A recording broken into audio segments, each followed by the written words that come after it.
Mesdames, Messieurs, bonjour. À la une de l'actualité, transition au Burkina Faso. Dans un communiqué en date du 19 mars 2022, le président de réception d'enquête et de la délibération chargé de l'opérationnalisation de l'ALT a rendu publique la liste des 71 membres. Il sera donc question dans ce 13 heures de l'installation officielle des membres de l'Assemblée législative, de la transition et de la réaction de certains députés. Et puis à l'occasion de la Journée internationale des forêts, l'accent est mis sur la sensibilisation des diverses communautés aux valeurs, à l'importance et à la contribution des forêts à l'équilibre du cycle de vie. Pour la circonstance, zoom sur l'écosystème Bangourego qui offre plusieurs services aux populations mais qui malheureusement rencontre des difficultés qui menacent sa survie. C'était les titres de ce 22 mars. Encore une fois de plus, bonjour et bienvenue à toutes et à tous. Voilà, je vous le disais en titre, après la sortie officielle de la liste des membres titulaires de l'ALT, place à l'installation officielle des membres de l'Assemblée législative de la transition. Ces derniers ont été appelés à siéger ce matin à l'hémicycle. 70 acteurs vont assurer l'aile législative de la refondation du Burkina Faso. Si certains sont donc des parfaits inconnus du public burkinabé, d'autres par contre ne passent inaperçus de leur militantisme ces dernières années au sein d'organisations de la société civile, de partis politiques ou dans leur domaine d'activité. De ce fait, je vous invite donc à écouter certains députés dans cet extrait. Vous savez, dans la dénomination, il y a des moments accidentels où la nation connaît des difficultés. Et c'est dans ces difficultés que chacun doit abandonner ses propres intérêts pour contribuer à la construction nationale. Dès lors que la prise de pouvoir par les militaires est actée, dès lors qu'on s'est mis en opération d'organiser le retour à un ordre constitutionnel normal, chacun de nous devait voir dans quelle mesure il peut contribuer à ce retour à l'ordre constitutionnel normal, dans quelle mesure il peut contribuer à ce que les choses se passent le mieux possible. Voici le raisonnement qui a été le mien. J'ai pensé que dans une transition qui se donne une mission de refonder l'État, la refondation de l'État passe par des réformes constitutionnelles dont je suis l'un des spécialistes dans ce pays. Ce mandat également est un mandat donc, pour la restauration et la sauvegarde du territoire national. Et à ce titre, nous pensons qu'il n'y a pas de repos. Nous allons veiller à ce que l'ensemble des dispositions législatives, tout du moins les projets de loi également qui viendront donc sur cette table donc, de l'Assemblée nationale, qui doit aller sur l'intérêt de la population, soit donc accepté par nous acteurs. Notre présence ici, ce n'est pas pour faire plaisir à quelqu'un, c'est plutôt pour faire avancer donc ce pays. Les chantiers sur lesquels nous allons nous appesantir, c'est surtout les questions d'inclusion. Les personnes handicapées, comme vous le savez, font partie des couches défavorisées et la plupart du temps des couches ignorées, marginalisées. Nous ferons en sorte que toutes les décisions qui seront prises au sein de cette Assemblée puissent tenir compte de cette couche défavorisée, mais également que la question de l'insécurité, qui, à mon avis, doit préoccuper l'ensemble des Burkinabés, mais surtout les autorités de la transition et les députés, que toutes les questions irrélatives puissent véritablement prendre en compte la question des interventions humanitaires inclusives pour véritablement prendre en compte les personnes handicapées dans ces zones d'insécurité. Le Premier ministre Albert Ouedraogo a présidé ce lundi 21 mars 2022 un conseil de cabinet regroupant tous les départements concernés par les questions sécuritaires d'une part et d'autre part ceux en charge de la gestion de la crise humanitaire qui en découle. Ensemble, les membres du conseil ont décidé de passer à la vitesse supérieure avec une batterie d'actions à mener et cela de façon transversale en vue d'apporter des réponses diligentes aux préoccupations des populations. Michael Tougri nous en dit plus. La principale préoccupation pour l'heure au Burkina Faso reste la question sécuritaire et surtout des réponses urgentes et adaptées pour soulager les souffrances des populations. Réunis autour du Premier ministre, les membres du gouvernement concernés par la situation sécuritaire à ce conseil des cabinets ont fait le point des problèmes spécifiques de leurs départements respectifs. La vision étant d'obtenir un mécanisme harmonieux et intégré de travail. Le chef du gouvernement a décidé de convoquer effectivement un conseil de cabinet pour se pencher sur les problématiques sécuritaires urgentes de l'heure. Plusieurs ministres sont concernés par ce conseil de cabinet qui a planché sur les réponses à apporter aux problèmes de l'action humanitaire, aux problématiques liées à la gestion de la santé, à la gestion des transports, à la gestion des télécommunications qui sont affectées, à la question des infrastructures critiques et sensibles comme l'eau, comme l'électricité, et sur la question de la gestion des fonctionnaires dans les zones affectées.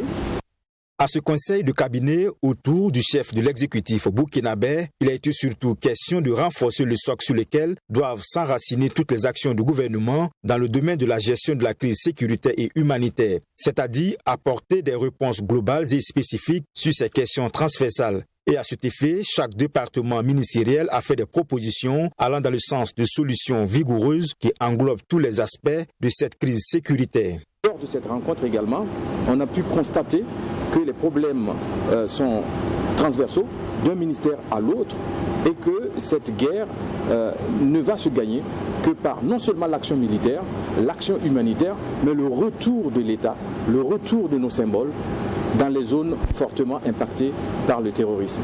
Et donc nous sommes confiants des solutions qui ont été proposées pour vous dire l'importance de cette urgence, pour réfléchir de façon concrète à l'opérationnalisation de l'ensemble des idées qui ont été émises là, mais aussi travailler de manière coordonnée, organisée, structurée pour apporter rapidement des réponses sur le terrain. Le temps presse et le Premier ministre veut obtenir des résultats rapides sur le terrain. De l'avis du chef de gouvernement Albert Ouedraogo, les instructions du président du Faso sont claires. Les problèmes connus et chaque acteur doit jouer pleinement sa partition. Crise sécuritaire et humanitaire au Burkina Faso. La situation préoccupe le Conseil de l'Entente, une organisation sous-régionale. Son secrétaire exécutif Marcel Amontano, à la tête d'une délégation, a été reçu le 18 mars dernier par le chef de l'État burkinabé. Au cœur des échanges entre les deux parties, la crise sécuritaire et humanitaire. Occasion pour le secrétaire exécutif du Conseil de l'Entente d'exprimer sa solidarité au peuple burkinabé dont le quotidien est fort difficile. Les détails de Michael Tougri. Ce 18 mars, le secrétaire exécutif du Conseil de l'Entente, l'Ivoirien Marcel Amontano, a été reçu par le président du Faso, le lieutenant-colonel Paul-Henri Damiba. Au cœur des échanges, les deux personnalités ont parlé de la double crise sécuritaire et humanitaire qui touche le Burkina Faso. Une situation qui préoccupe le Conseil de l'Entente selon son secrétaire exécutif. Vous le savez, le Burkina Faso est un pays membre du Conseil de l'Entente. C'est une famille, c'est un pays frère. Et lorsqu'un membre de la famille est malade, il est normal que nous nous rendions à son chevet pour s'enquérir de son état de santé. C'est ce que nous sommes venus faire. La mission du Conseil de l'Entente, donc, se veut une mission essentiellement humanitaire. Le Burkina Faso a connu de nombreux attentats qui ont touché les populations. Il y aurait plus de 2 millions de déplacés internes au Burkina Faso, avec des besoins en vivre, en non-vivre. Le problème humanitaire est un problème urgent. Au Burkina Faso, la crise a déjà fait près de 2000 morts, aussi bien dans les rangs des civils, des forces de défense et de sécurité que des volontaires pour la défense de la patrie VDP. Elle a également contraint plus de 1 700 000 personnes à la fuite. Le Conseil de l'Entente se dit donc interpellé par la détresse des populations et a tenu à réaffirmer sa solidarité au peuple burkinabé ainsi qu'aux nouvelles autorités. Dans un premier temps, comment exprimer leur solidarité au peuple du Burkina Faso? La solidarité étant un des éléments fondamentaux du Conseil de l'Entente. Et également, voir dans quelle mesure les organisations internationales dont c'est la mission pourraient venir en urgence au secours des populations sinistrées. Nous sommes donc là aujourd'hui pour faire le point avec les plus hautes autorités du Burkinabé. Nous allons avoir une séance avec la ministre des Affaires étrangères et les ministres concernés pour évaluer les besoins en termes de nature, de quantité et le plus rapidement possible mettre en œuvre une démarche de secours auprès du peuple burkinabé. Le Conseil de l'entente, faut-il le rappeler, regroupe 5 pays que sont le Burkina Faso, le Bénin, la Côte d'Ivoire, le Niger et le Togo. Il a été créé le 29 mai 1959 avec pour mission la promotion des valeurs comme la paix, la sécurité, la stabilité, l'intégration politique et culturelle entre les États membres. Les forces armées nationales poursuivent leur réorganisation afin d'adapter leur dispositif aux mutations de la menace. C'est ce qui ressort du bulletin mensuel d'information sur les opérations de sécurisation du territoire national. Ainsi, les opérations Yaptenga 1 et Wawego se sont déroulées du 15 février au 15 mars 2022 et ont permis de démanteler des bases terroristes et sécuriser des villages. Le point, c'est avec Serge Caboret.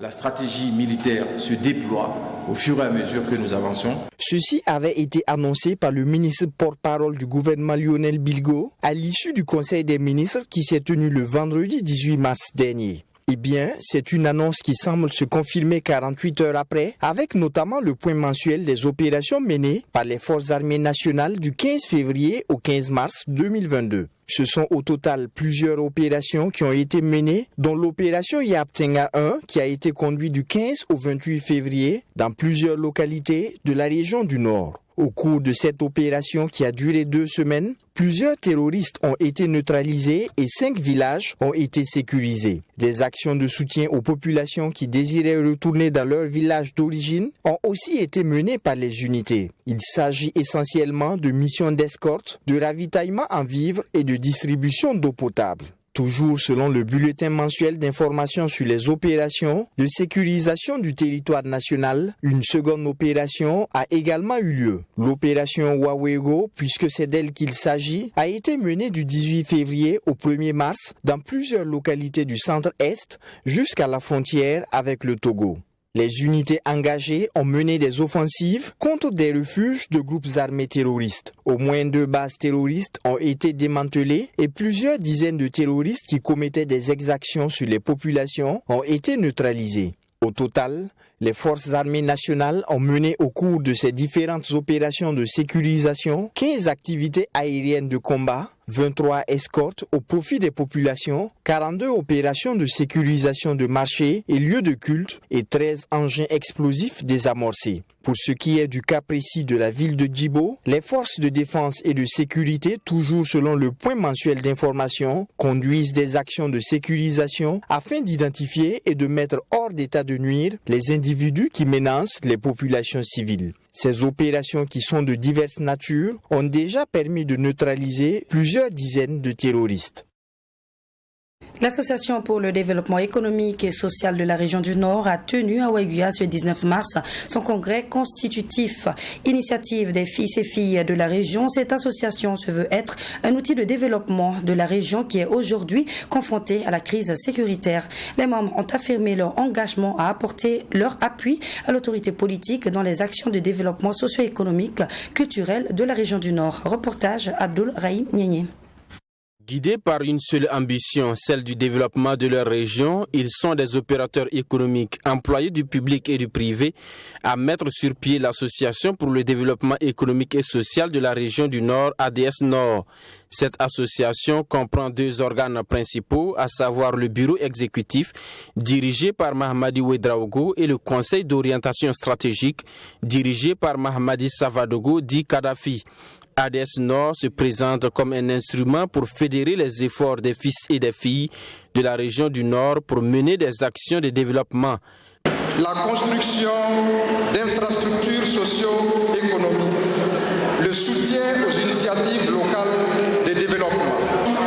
Nous devons être capables de contribuer à la réalisation des aspirations de la population. L'ADS Nord saura être une force de proposition et une force consultative vis-à-vis des pouvoirs publics et des autres partenaires du développement de la région du Nord et surtout un cadre de référence pour la défense des intérêts de notre belle région.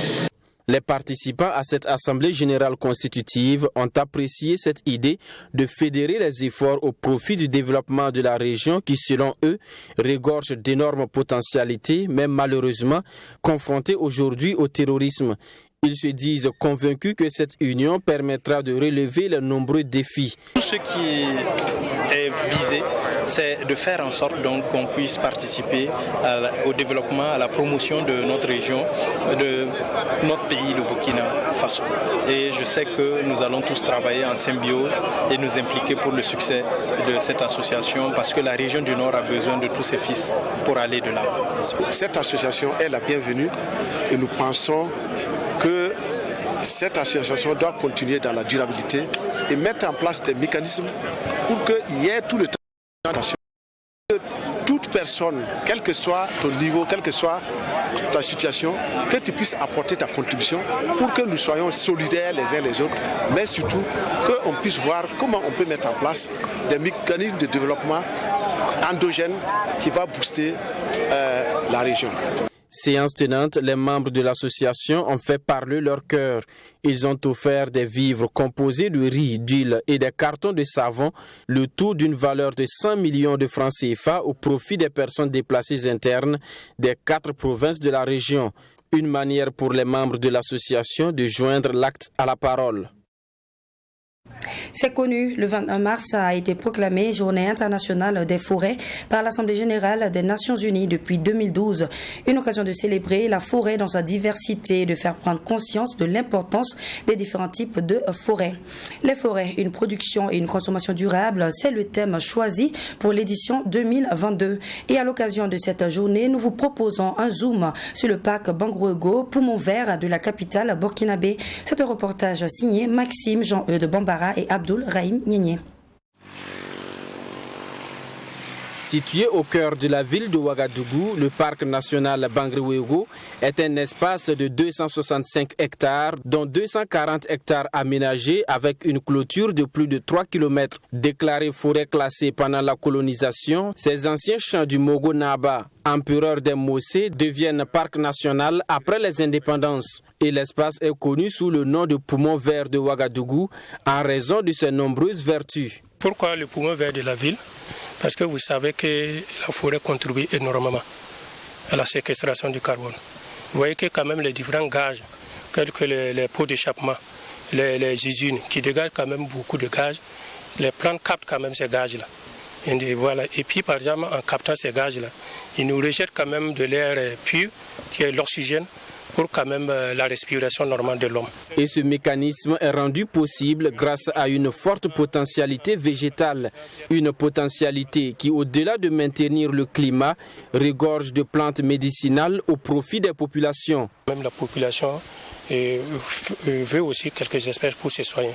C'est la raison pour laquelle nous, exceptionnellement, nous les autorisons quand même à faire quelques prélèvements pour pouvoir se soigner.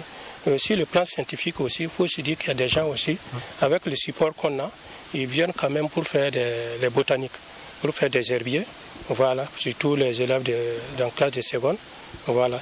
Et puis, par exemple, les étudiants qui sont en médecine aussi, bon, c'est à travers quand même ce support-là, parce que les médicaments, vous voyez, les médicaments qu'on soit, c'est le tout premier, le premier brut vient de cette nature-là. C'est la raison pour laquelle quand même, beaucoup de gens y trouvent leur compte ici. Le parc national Bangroego, c'est aussi une importante ressource animalière diversifiée. Nous avons quand même des espèces emblématiques telles que l'hippopotame que vous voyez devant nous. Et puis une potentialité de faune aviaire aussi. Nous avons plus de 200 espèces d'oiseaux au sein de ce parc-là. Voilà, y compris aussi des reptiles. Qui va des tortues terrestres jusqu'au serpent, tel que le python de Séba. Au regard de ses potentialités, le parc national attire plus de 150 000 visiteurs par an. Des visiteurs qui apprécient le cadre de cet espace vert. On va juste venir se détendre, se changer un peu les esprits. Souvent, c'est pour venir bosser. Le cadre est idéal, il y a moins de bruit et c'est plus calme. Regarde, voilà. Donc, c'est un cadre, en tout cas très bien aménagé, qui sied le plus, à mon sens, pour les rencontres entre amis. Voilà, donc c'est un cadre très agréable. Donc, il y a une particularité parce que bon, un milieu une zone humide en pleine ville. Voilà, c'est un cadre vraiment idéal pour les rencontres. Et bien qu'il soit un cadre idéal, le parc national Bangr-Weogo est depuis quelques années confronté à des difficultés selon Amidou Passéré. Il appelle donc à la rescousse afin de protéger cet espace et le rendre plus attrayant et plus profitable aux populations. Nous avons au moins des milliers de crocodiles au sein de ce parc-là, qui constitue une problématique pour l'environnement. Parce que pendant la saison des pluies, nous avons quand même des difficultés pour gérer ces reptiles-là. Tous les canaux sont bouchés et puis débordés. Ça fait que, par exemple, les crocodiles aussi se cherchent. Ça fait qu'en termes d'aménagement, on a besoin de beaucoup d'aménagement pour permettre quand même de vivre quand même dans la tranquillité. Certaines parties, la clôture n'existe même pas. Il y a au moins un tiers de la clôture périmétrale qui n'existe plus. Notons que la gestion du parc a été confiée depuis 2001 à la commune de Ouagadougou. En 2019, le parc urbain Bangr-Weogo est déclaré site Ramsar, donc une zone humide d'importance internationale. Nouvelle entrée dans le monde de la littérature au Burkina Faso. Le jeune écrivain Maliki Zoré a procédé à la dédicace de son tout nouveau recueil de nouvelles. C'était ce samedi 19 mars 2022. Intitulé Les caprices du XXIe siècle, ce livre dépeint les mots actuels de la société. Les détails dans ce reportage de Fatimata Nikema. Dépeindre et dénoncer les maux qui minent les sociétés africaines et conscientiser la jeunesse sur son rôle dans cette société. C'est là toute l'ambition de Maliki Zoré en écrivant Les caprices du XXIe siècle, un recueil de nouvelles subdivisé en 10 chapitres. Les caprices du XXIe siècle parce que le monde est inondé de maux et de fléaux et c'est à corriger. Voilà pourquoi le soir des caprices du XXIe siècle et par le titre déjà on peut comprendre le contenu donc de l'œuvre.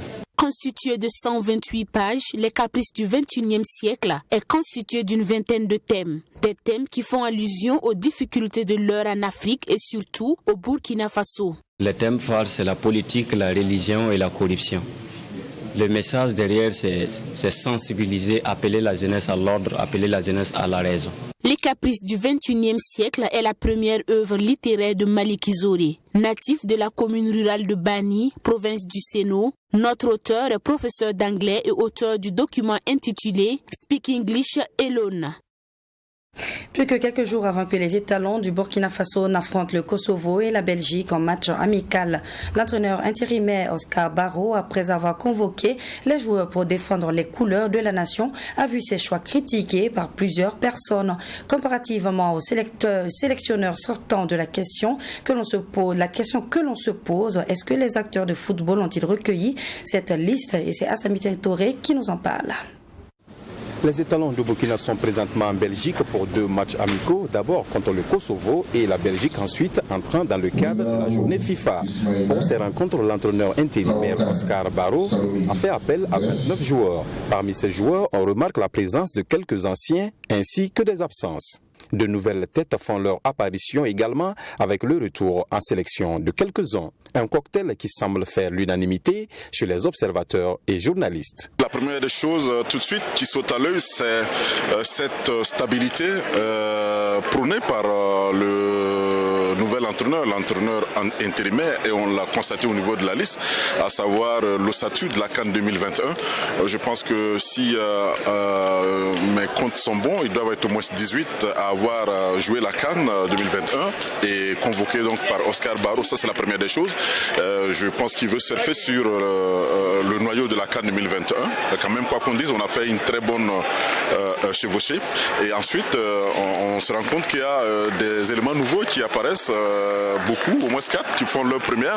Et il a aussi, dans la dynamique, l'entraîneur est resté sur des joueurs qui ont évolué en junior, qu'il veut regarder au niveau donc des seniors, à savoir Trouvaboni, à savoir Rachid Noufou Zagré et autres. 29 joueurs, à mon avis c'est déjà trop, 29 joueurs c'est beaucoup trop. Je pense qu'on aurait pu se limiter à 25 joueurs. Ça lui aurait permis de beaucoup mieux préparer les 2 matchs donc à venir face au Kosovo et à la Belgique. Mis à part cela, le noyau dur il est là, ceux qui méritaient d'être là, qui constituent aujourd'hui là, la balle de cette équipe là, à savoir Hervé Kofi Kwaku, Issoufou Dayo, Edmond Tapso Soba, Steve Yago, Issa Kaboré, pour ne citer que ces défenseurs-là. Et puis bien sûr, le retour de Djiga quand même est assez intéressant pour l'avenir. Je pense que c'est très important. Dans sa liste, il y a un certain équilibre qui est là et qu'il faut souligner. La convocation de certains joueurs qui ne sont pas au meilleur niveau de leur forme dans leur club respectif fait beaucoup de bruit. Pour ces observateurs, ces joueurs qui ont eu la confiance du sélectionneur auront la chance d'apprendre aux côtés des expérimentés pour un lendemain meilleur du football burkinabé. C'est vrai qu'il y a certaines convocations qui font polémique, comme celle de Trova Boni, comme celle de Abou Ouattara, même celle de Nino Bazé. Je pense que ce n'est pas normal qu'on fasse polémique sur ces joueurs-là. Quand on a des joueurs comme ça sur lesquels on doit miser pour l'avenir, également il faut leur donner les chances. Il viendra, peut-être qu'il ne jouera pas, mais il va humer le parfum de l'équipe nationale. Ça va lui faire du bien pour sa croissance, pour sa prise de confiance avec la réserve de Lille. Et puis on espère que ça va continuer. C'est tout comme Mamadi Bangré qui arrive. C'est vrai qu'il ne joue pas trop, mais qui est quand même un espoir pour le football burkinabé. Et l'avoir dans le groupe des étalons, c'est très important. Grosso modo, je pense que la liste d'Oscar Barreau, pour une première, elle n'est pas mauvaise, même s'il y a 2 ou 3 joueurs sur lesquels on peut encore discuter, mais de façon générale, c'est une liste qui est acceptable. Apprendre et acquérir de l'expérience à l'issue de ces 2 rencontres, tel est l'objectif visé. Et avec l'injection de nouveaux joueurs, le Burkina Faso pourra se préparer convenablement pour les échéances à venir. Il s'agit d'évoluer à travers des matchs amicaux avec des thèmes. Je ne pense pas que l'objectif premier est d'aller battre la Belgique, c'est de voir comment les jeunes évoluent, de voir d'autres joueurs en situation de jeu et de voir comment ça peut prendre avec déjà le noyau de la CAN pour qu'au fur et à mesure qu'on avance, on puisse greffer au niveau de ce noyau-là d'autres joueurs. Et c'est ça aussi qui manque par moment. Je pense qu'il y a la matière. Le Burkina a quand même une très bonne équipe jeune en devenir. En rappel, les étalons seront face au Kosovo le 24 mars et le 29 contre la Belgique. Abaka Tougouri a été élu président de l'Assemblée législative de la transition. Ancien chercheur de 58 ans, il fait partie des personnalités proposées par le chef de l'État. Voilà qui met fin à cette édition. On dit souvent qu'on ne peut pas peindre du blanc sur du blanc ou du noir sur du noir. C'est pour dire que dans la vie, chacun a besoin de l'autre pour se relever. Merci de nous avoir suivis et à demain pour de nouvelles informations.